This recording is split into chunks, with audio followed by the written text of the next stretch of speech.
Everyone, welcome to Nafeez Learner Zone. So today we are going to discuss about the new policy which has brought a lot of changes into the educational field, which has been unveiled by the Human Resource Development Ministry, the HRD Ministry, which is soon going to be renamed as the Ministry of Education. On July 30, they have given the green signal for the new educational policy 2020. There are lots of changes in the education system as per to that. So what are those changes? What changes it brings in the society? What happens for those who are pursuing graduation? What about teachers? How the evaluation assessment process goes on? Each and everything we will discuss in this video in detail. So please don't forget to watch this video till the end. Generally speaking, the changes which has been brought is the syllabus is going to reduce to its core essentials. The essential syllabus will be retained, and the remaining, which is seems to be non-essential, will be removed out by this. By reducing this, why actually it will be reduced? To increase the critical thinking, to give importance to discovery, to give importance to research, to give importance to analysis. As the syllabus is reduced, you'll get more of a time to explore these kind of things. That is what is required, because having heavy syllabus, you keep memorizing, going roten method, and just memorize like this education system don't want you to become like another chatur. It says uttamam daddadat pad. So that is not required. That's a very good sign. Then as we build your critical thinking, discovery, discussion, analysis, all those things, this will be brought by interactive teaching, where the students will be less dependent on textbook is not so important now. As per to this, it's more of your learning. The questions which usually some students used to restrict to the exercise question or some questions from some guides websites, now the questions from the students will be taken. The students question should be taken as one kind of a formal way. That question should be used for testing in the exams, all those. So importance to the students views has been given in this. Then finally, experiential learning will be implemented, which will be a very good, a fun learning method. It will be when you experience, when you go outside, when you explore the things, you will get lot of fun to learn, and there will be a collaborative activities, collaborating with other things. You can visit industries, collaborate with them, learn how the processes in industry is going on. You want to study biology, visit some hospitals, learn what the things goes on. So experiential and collaborative learning has given more importance in this new education policy. Okay, what next? The next is what you are waiting for, the assessments, the exams, assessments and exam, how it goes on according to this. Just look at that now. The examination assessment, let's look at that first in the primary stage, that is the foundational, preparatory and the middle stage. In that, exams will be there only at the three stages. That's it, class 3, class 5 and class 8. In these three classes, the major exam, the annual exam, is going to be conducted. The remaining exam, it's all about the learning ways. Every day, what all you do activities, what all the different projects, activities and events you know all will be assessed and given marks on that basis. And based on that, the progress card will be prepared. That how the progress card will be, that's a very important thing. We will look at that in detail later on. Okay, then moving away from the rote learning method, which has been to reduce that, what happens is results of the examination will be only used for the development, that is of the student. So to see where the student is, what development should be done, there based on that there is nothing which will be awarded like class, first class, second class, or maybe students, no students is going to be retained in those classes based on the poor performance or something, because we are not going to consider the final last year end exam. We used to say that one paper, a 2 hour examination or a 3 hour examination can't judge the knowledge of a student. That's true, and that has been taken care in this new education policy, where the whole year assessment has been recorded and will be given in your progress card instead of the year end examination or a 2 examination in a year. That's been replaced. What about in the secondary stage from 9th to 10th? How there the board exam comes. How the board exams are there, it is retained in the class 10 and class 12, but it has been said that the board exams are going to be much easier compared to the previous years. So where it will be clearly divided in multiple choice questions and the descriptive questions, both will be there in that, and the more of the questions will be given based on your critical thinking, based on the application skill, where the student should not much involve in rote learning method. So those who are much dependent on rote learning, you have to woke up quickly and come to the proper learning method. Otherwise in this method you won't be able to get it cleared. It's important to learn properly. So time to be a rancho, not a chatur. Next is progress card.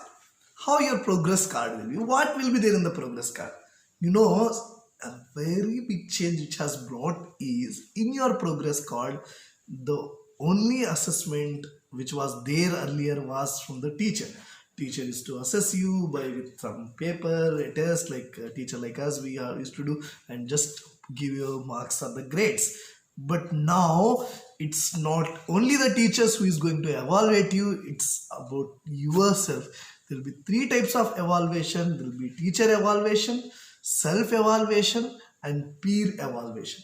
So all self, peer as well as teacher assessment will be done. So what is this teacher assessment? You know that already, you are under that process. Then self assessment, you will be assessing yourself. It's a very important value. Now in the school time, in the college time, there are teachers, there are somebody to assess you. But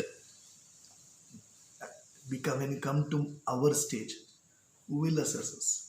If somebody assess, do you think will they give right feedback? We have to assess ourselves, where we are. That is important. If we can't assess ourselves, we will lag behind in the race of life. So to make you a self evaluator, you will be given self assessment. You will have to assess yourself in that young age, and you will get that value by the end of your schooling. You will have a very good skill, that is self assessment. Then peer assessment. Peer assessment in the sense, peer means your friends, your classmates. Your classmates are going to assess you. Don't worry, you may think that they may give us less marks or more marks based on that. That, yeah, has some challenges, but over the years it may going to get increased. Your friends will be knowing much better about you than teachers. Your friends may know better than yourself also, sometimes in some cases. So even the classmates, the peer assessment will be done from there. How you will be there, how you behave with your friends, how you study along with them, the group studies, the different things, all those will be assessed by your peer or assessed by your classmates also. So the three types of assessment, all three assessment will be recorded properly in progress where it must be done. Hope it will be implemented properly. To implement that, teachers also will undergo lots of evaluation that we'll see the next. Prior to that, the progress card, there is one few more changes in the progress card. I have to tell you, the progress card not only involves these exams or this evaluation, what I told you, even lots of activities like we have we had a debate competition earlier. Many of you have participated. The same way, the lot of debate competition, quiz competition, so many activities what we do, all those will be included in your progress card. They were not the part we used to say that is co-curricular. This is curricular. Now there is no separation between curricular, co-curricular, scholastic, co-scholastic, no big separation. They all has been included. That is a very good move in this new education policy. Then to all this, to record all this, it's quite difficult, right? The teachers may not, you may think that, those who are watching, you may think that this is not possible to do all those things, it may fail all those things.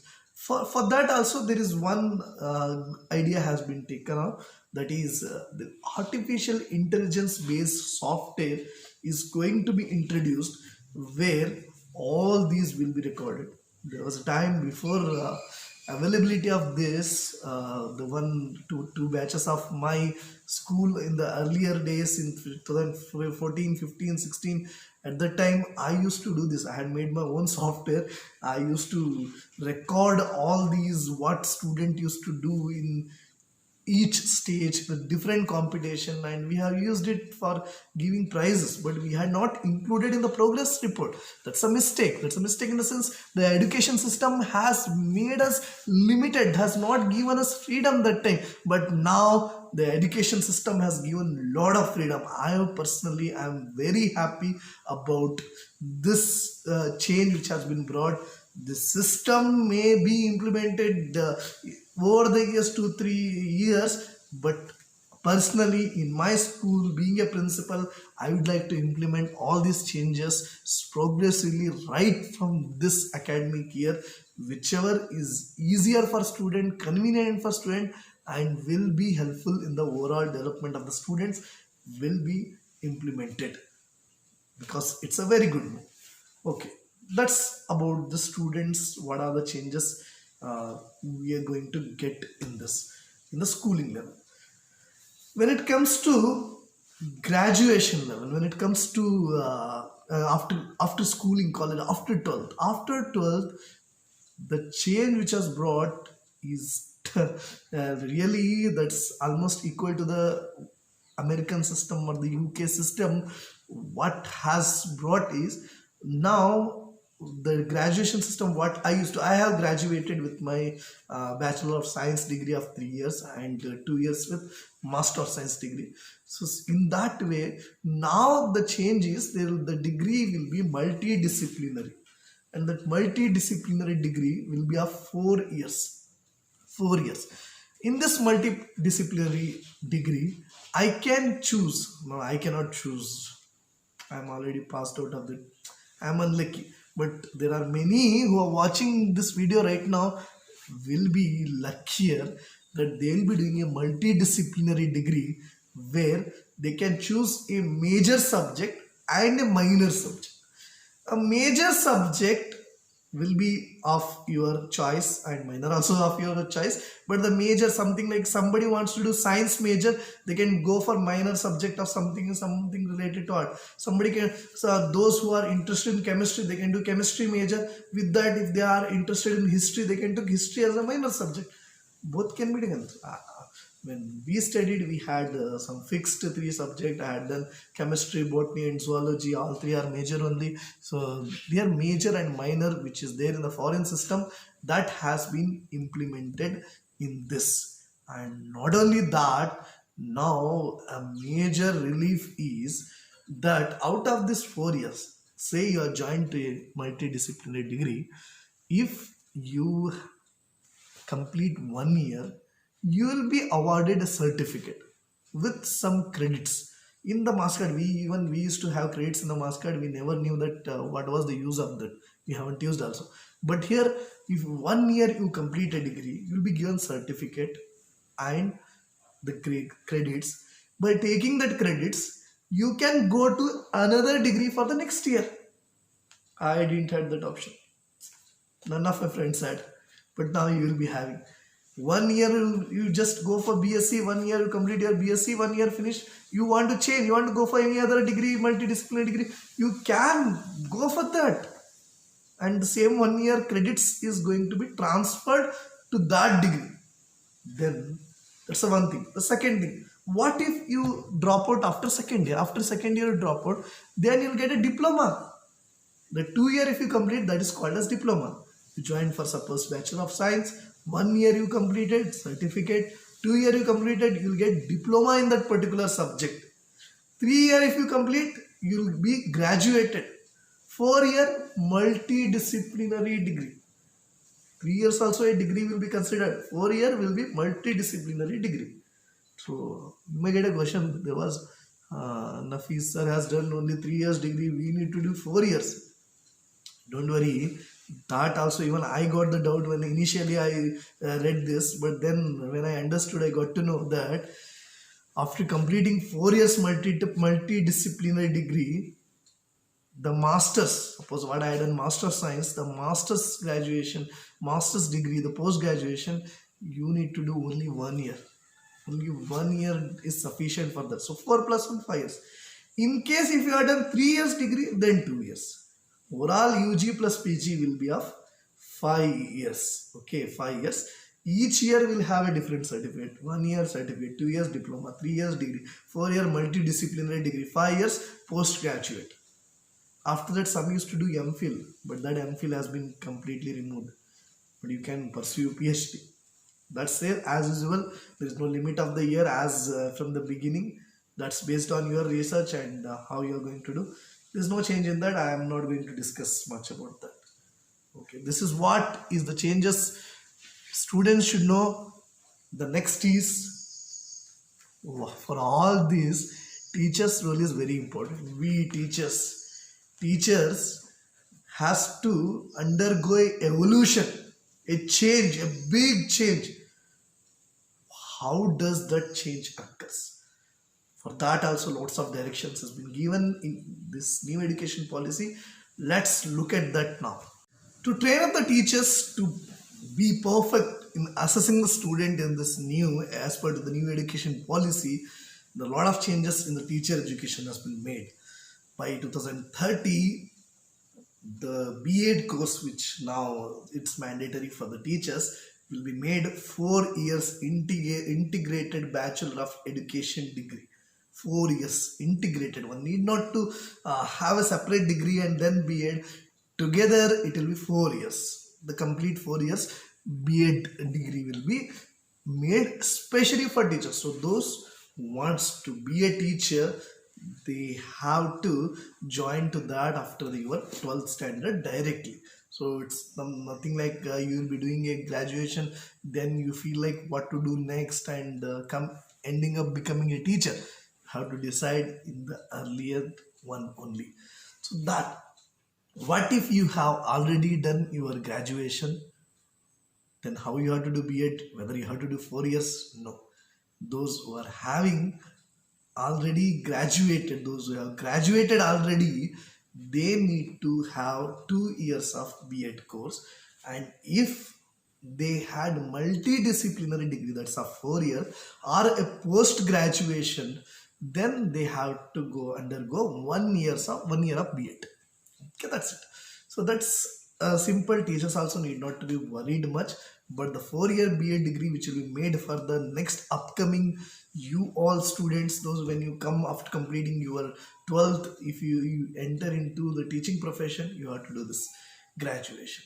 And then all the teachers will be assessed, trained up in many different skill-based programs.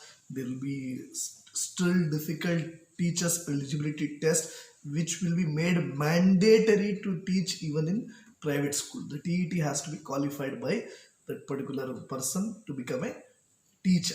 That slowly and progressively it will be made compulsory, and the teacher's quality is going to be increased, which is very, very necessary to improve the education, because without improving the teacher's quality, we cannot improve the education. Okay, so a long video you have watched. Hope you haven't got the good. Thank you so much for those who have watched till the end. Please like, share, and subscribe this.